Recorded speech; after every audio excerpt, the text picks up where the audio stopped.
Hey, it's Jag. I changed my mind again.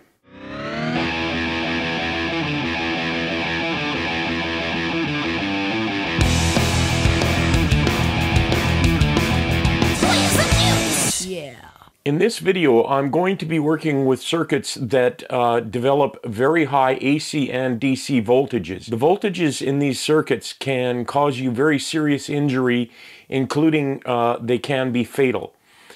If you are doing this sort of work yourself, make sure you are familiar with how to be safe around high voltages, and don't take any risks. If you are not comfortable working in that sort of environment, don't.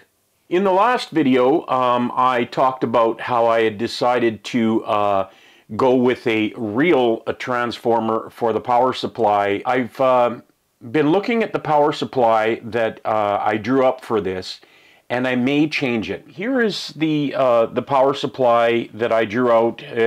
Probably not exactly accurate to say I designed it. It's a full wave rectified power supply. You can find this sort of power supply in virtually all vintage amplifiers, and even a lot of the new amplifiers. So we're going to look at this and talk a little bit about how this power supply works and how we go from 120 volts AC input to whatever volts DC output. Well, when I shot this video, I had the brilliant idea that I should probably go through some of the theory and mathematics behind how we get a certain DC voltage out from a certain AC voltage in. Those subjects get quite involved. As I was editing this, I realized it was going to make this video very, very long. So I'm not including that here. As I say, down the road, I will do some series that go a little more in depth about these circuits and tubes and power supplies and whatnot. But it's just beyond what I could cover in this video. I make reference to several videos that can fill in some of the information regarding that later in this video. So if you are interested, please check out those other videos.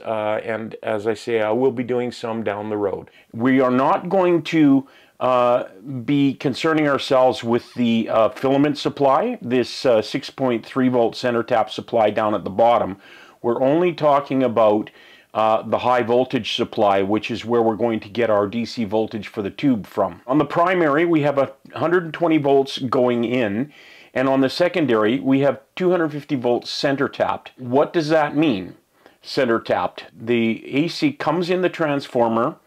We have a transformer winding on the secondary that has a tap in the center. We ground that tap. So what we have is we have a 250 volt output if you were to measure from the north side of the transformer, we'll call it, to the south side. So from here to here, you would measure 250 volts. But what we do is we ground this, this center tap. We still have 250 volts here to here, but we don't use it that way. What we end up having is a 125 volt AC output here and an inverse 125 volt output here. So you can see I've put these little symbols of a sine wave here. This 125 volt is going positive when this 125 volt is going negative. We end up with 125 volts here, 125 volts here, but they're directly inverse of each other. We take this 125 volt line and we go through a diode or two diodes. Really, the second diode is just there as protection in case the first one fails short. Diodes will only allow positive current through. It will not allow negative. So you can see this diode here. It's drawn like a triangle with a line, and that means that the positive voltages can go straight through there, more or less just like it was a wire, but a negative voltage goes there and it stops. It can't get through. So we take this 125 volts, we go through these two diodes, and because it only lets the positive part of the wave go through, we end up with just this part of the wave here. So no negative voltage, we now have positive voltage that is going positive, then it's at zero for the part of the wave that's negative, then it goes positive again, then zero, then positive, and so on. On the opposite side, the same thing happens, but we have this 125 volts that's inverse to the 125 volts up here. So what that means, same thing happens, but this one is going to start negative, so it won't allow anything to pass. Then when it goes positive, it allows the positive peak to pass, goes negative, and doesn't allow it to pass again. From the top side of the transformer in the drawing here, we have a positive going wave. And while that's going positive, the bottom one is at zero. It's negative, and it's not allowed to go through the diode. So once we get through that first part of the wave, then the one at the top is going negative, so nothing's going to happen, but the one at the bottom is going positive. So what we end up with is an output that has only positive going waves, and they're one after the other, coming out of this arrangement of these two diodes here, two diodes here. This is direct current, but it has ripple. The current is going from 0 to 125 to 0 to 125 to 0 to 125, always positive, so direct current, but it has ripple. In other words, it has these valleys between those waves. We need smooth DC. AC or DC like this with the ripple can have lots of hum. It makes a hum, and it's obviously not good for our audio output. We don't want a preamp that goes hum the whole time it's turned on. So how we deal with that is we put a capacitor from that supply to ground. That capacitor then charges up. I should say that so far we've talked about 120 volts AC in and 250 volts AC out. That is RMS. I'm not going to explain RMS here. It kind of gets a little bit confusing. We have put this capacitor to ground, and it is going to charge, and what's going to happen is as that power drops off in between those waves, the capacitor will discharge and keep the voltage up. So instead of having the wave dropping down to 0, dropping down to 0, dropping down to 0, it will drop less. It will be smoother. Then what we do is we put a resistor after that capacitor, and we put another capacitor to ground for the same reason. It will charge up and discharge as that ripple comes through, and by the time we've gone through these two capacitors, they are basically filling that gap in completely as the wave coming in is going like this. So on the output, we'll have a smooth DC voltage. We've essentially got two half-wave rectifiers here. This bottom part of the circuit is inverse to the top part, so we have only positive waves coming out, and then they go through our capacitors and get smoothed. There's another way to do this and to essentially double the voltage. This isn't a voltage doubler circuit, but we will get twice the voltage DC out by doing this a different way, and that is to have a full wave bridge rectifier. So here's the circuit redrawn as a full wave bridge rectifier. Now the main changes here are that we do not ground our center tap, so we have a full 250 volts RMS coming out of this transformer, no center tap, and then we take the north side of this. I'm calling it the north side just because it's easier to look at it as north side, south side. The north side of it goes into one side of our bridge rectifier, and the south side goes into the other side of the bridge rectifier over here. And you will notice that we now have 4 diodes. We have them so they will only pass DC this way, this way, this way, and this way. That's a little confusing to talk about it that way, but what we'll do is we'll look at how this works. So the diode only will pass current positive current in one direction. This voltage coming in here, it comes along, it goes down to this junction of these two diodes, and it tries to go this way, but it cannot. So the positive wave then has to go up and go through here, and then it's fine. It comes up to this junction. It can't go here because that diode is blocking that path that way. So the only place that positive part of the waveform can go is out this way. So we have our half wave there. We still have a situation where the AC waveform at the top here is inverse to the AC waveform at the bottom. When the voltage is going positive at the top, it's negative at the bottom. Once that flips and this goes to negative voltage here, and this output is still 250 volts overall, this side of the circuit is now negative and it cannot go anywhere. But now with this side negative, this side is positive. So our positive voltage comes over here, it goes up to this junction, tries to go this way and can't, but it goes up here and it can go through the diode this way and up to this junction.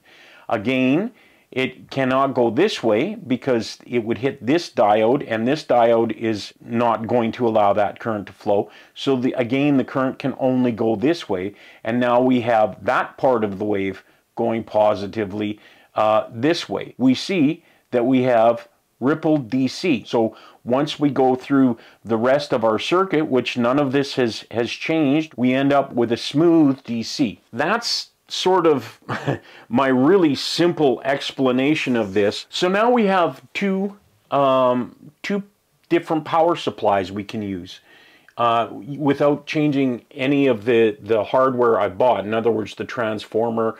The only thing I have to do is use two more diodes for the full wave bridge rectifier. I'm going to show you this over on the bench. And how it works. I'll show you what's going in and what we're getting out, and then we'll talk about why I'm even showing you both of these. All right, well, I've got my test rig set up, and I have breadboarded the full wave rectifier. So we're going to take a look at the voltages. This is my test rig. I do not have this turned on right now. I have 4 points to deal with before there's any power going to this. My first point is the variac is plugging into an isobar over here, and that is turned off, and the variac is not plugged into it right now. Also, for the power to the circuit, that will plug into the variac, and it's not plugged in right now. And the isobar and the variac are turned off, and my variac is also set all the way to 0 volts output. I have my AC 120 coming in here. I actually measured earlier this morning. It's at almost 124 volts today. So our voltages may be a little higher than we're expecting. It comes in here.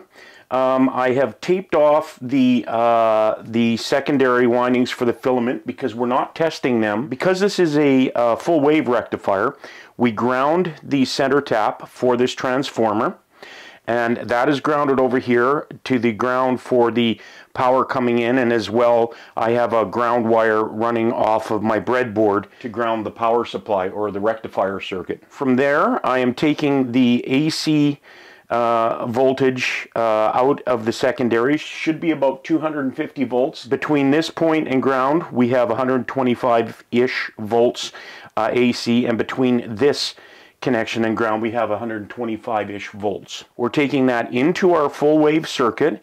I don't know how well you can see this on the camera up here, but I do have the two diodes for the one side here and the two diodes for the other side here. Our power's coming in, going through there. I have linked the output of both of those rectifier legs here, and then I'm taking the output from that to this 40 microfarad capacitor. It's going through a 470 ohm 5 watt resistor underneath here. You can't see that, but it's there. And then to the other 40 microfarad capacitor. And then I'm taking the hot output, the DC output here. I've got my old Fluke multimeter is monitoring the input AC voltage, and I've got this multimeter monitoring the DC output voltage from the circuit. We'll talk about this wire in a minute. Right now it's not doing anything, it's just connected to ground. There's no power again to this circuit. Generally, when it comes to any of this, I do whatever I can to not touch the circuit as much as possible. As you see here, the way this is all rigged up, I don't have to touch anything but the power switch and the control for the variac once this is running. So if anything happens, I'm free and standing away. I also should say I'm not sitting on my chair. So whenever I do this kind of thing, I like to do it standing. My idea is if I do get some kind of a zap, hopefully I will at least jump back and break whatever contact I have made with the circuit. Also, if I were sitting in my chair and that happened, I wouldn't want to drag everything into my lap and potentially cause a very bad situation. I keep one hand behind my back because if I do make contact with the live circuit with my right hand, I do not want to give a path through my heart to ground. In other words, if this hand were grounded and I made contact with something hot, that electricity has a path right through my heart. That would be bad. So I keep this hand behind my back. That way, if I touch anything and I'm grounded at all, I'm grounded in my feet, and I'm less likely to have, I'll have an unpleasant experience, but probably not a final experience. Also, I am wearing rubber-soled sneakers, so I've got insulation between me and ground there. This is a concrete floor in here, but I'm also standing on a carpet. So all that said, we're wired in. Here is the whole circuit for the full wave rectifier. We're putting 120 volts in. The transformer is converting that to 250 volts center tapped. So we're basically rectifying two legs of 125 volt AC, and we are expecting our DC voltage out at this end of the power supply. We're ready to go. I'm going to turn my meters on, and I'm going to plug my variac into the isobar and turn that on. I'm going to plug my supply to the test circuit into my variac, and again my variac's at 0. I'm going to turn the variac on, and we'll see. We do get a couple volts AC. Setting this to 0 doesn't take it right down to nothing, but we got about 1.3 volts AC right now. And I'm going to gradually bring this up. I'll take it up slowly to about 12 volts in AC, and we're at 18 volts out. So far, we're looking good here. I'm going to take this up about halfway. I'm going to dial it slowly up to 60. I'm dialing it slowly because right now we're not putting a lot of voltage or current through this, and it's handling everything. If things start to sizzle or smoke, I want to know that as soon as possible. So I'll take it up to 60 and we'll see what we get. Okay, so we're right at around 60 volts AC in, again RMS, and we're getting 96 volts DC out. I'm going to go right to 120 in here, and we'll see what we get DC output. And there we are, just a hair over 120 volts. And we've got 195 volts DC unloaded out. So this power supply is working quite well. When I was doing my description of laying this out, I said we would talk about this wire. I'm going to turn off the power to the isobar and watch what happens on the meters. So we've got 0 voltage going in now, but our output voltage is still pretty high, up about 185 volts. It's dropping slowly. This system, because it's not loaded, it is still charged, and that is enough voltage there to be very dangerous to you. If it were connected to a circuit, this would drop faster. So what this wire does, it's connected to ground. I'm just going to connect it to one of the plus side of the capacitors, and look how fast the voltage drops. So I'm draining the capacitors. You hear people talking about draining your capacitors. You want to do that. Now this whole circuit is inert. There is no voltage going through here. So I'm going to turn the variac all the way down and turn the power switch on and off. I'm unplugging my test rig, and I've unplugged the variac from the isobar. So the full wave rectifier is the lower voltage option. I've got the full wave bridge rectifier done up on the breadboard now. We'll just go over it real quick. Again, we're taking 120 RMS in. We're coming to the output. We are not using the center tap of the secondary, again, because this is a full wave bridge rectifier. So here we will have about 250 volts RMS. We do have our bridge rectifier circuit right here, and the rest of the circuit is the same. We're going to a 40 microfarad electrolytic through a resistor, which is actually in line between these two. I should have said that before. It's not going to ground. It's between the positive connection of both of these capacitors. And then finally we have another 40 microfarad capacitor, our ground, and we're taking our positive of the DC from the plus output of the second capacitor. I also should say this jumper that I used to drain the caps, you don't want to do that with just a dead short. It'll drain them, but you'll get a hell of a spark, and you probably weld the end of your alligator clip to one of those leads. So it's coming out here and it's going through a 5-watt 10K resistor just to drain that voltage a little more slowly rather than a sort of explosive pop. Like I say, that would work, but you could do some damage and certainly scare yourself. We've got it all rigged up, same as before. I'll turn my meters on and I'll plug in the variac, but the ISO bar is still turned off. I'll plug in the supply to my test rig, and the variac is still turned off and turned down to 0. Turn on the ISO bar. We turn on the variac, so there we are, about 12 in, and we're at 37 volts out. Same thing as I did before. I will slowly take this up, and we're about 60 volts AC in, and we're getting 195 volts out. And there we are, just a hair over 120 volts AC in, and we have 388 volts DC out. I have put a 30K 15-watt resistor across the output of that power supply to simulate a load. This is 3 10K resistors in series, so we can expect a total of 30K ohms, and it can handle 15 watts.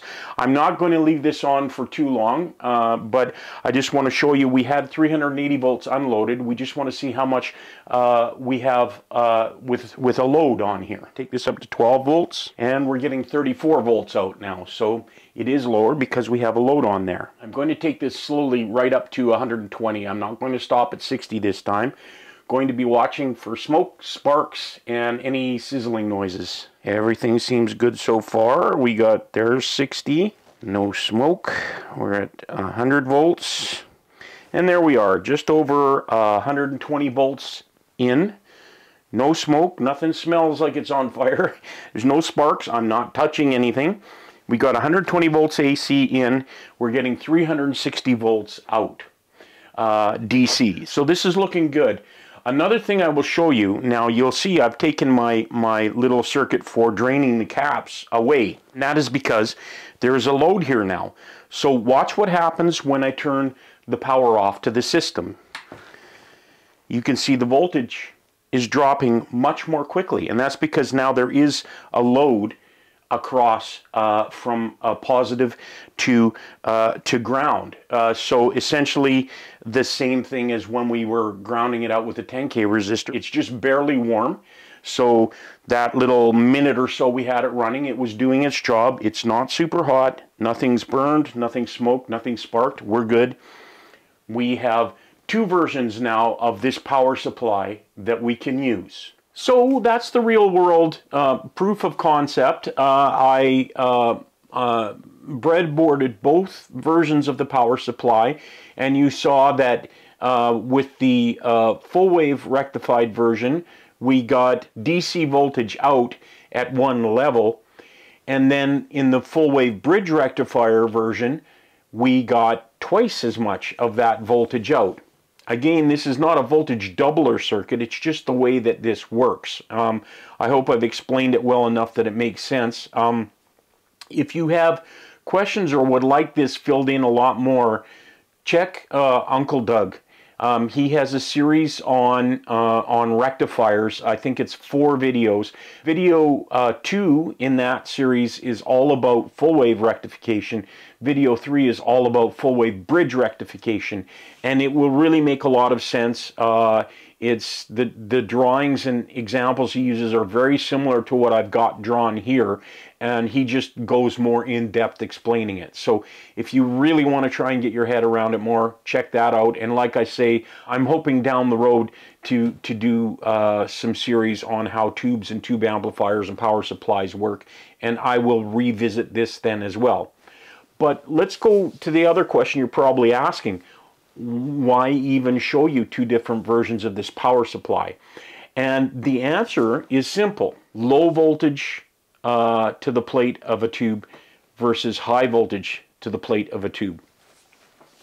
With lower voltage, it's going to break up easier. It's going to have less clean headroom. It will go into distortion at a lower volume. That's the nutshell explanation. With higher voltage, you get more headroom, and it will not break up as easily. So with a guitar amplifier, I might go for that lower voltage because I do want it to break up a lot easier and a lot sooner. But because this is a bass preamp, I want as much clean headroom as I can get.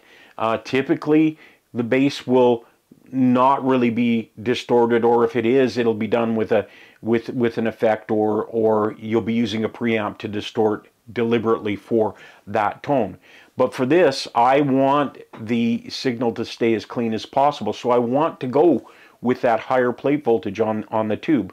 So I'm going to build this as the full wave bridge rectified version, and I should have the cleanest sounding preamp I can get, and that will work well for the bass. So that's why we've gone through this whole exercise today. So I think I said I was going to build the power supply this week. Technically, I have built 2 and shown you how they work, but I'm not going to actually put the power supply together, make the circuit card, and do all of that until next week. So that's it for this one. Thanks for watching. Please like and subscribe. Like always, links to my band, One Soul Thrust, are in the description below. Please check us out. And until the next video, we'll see you.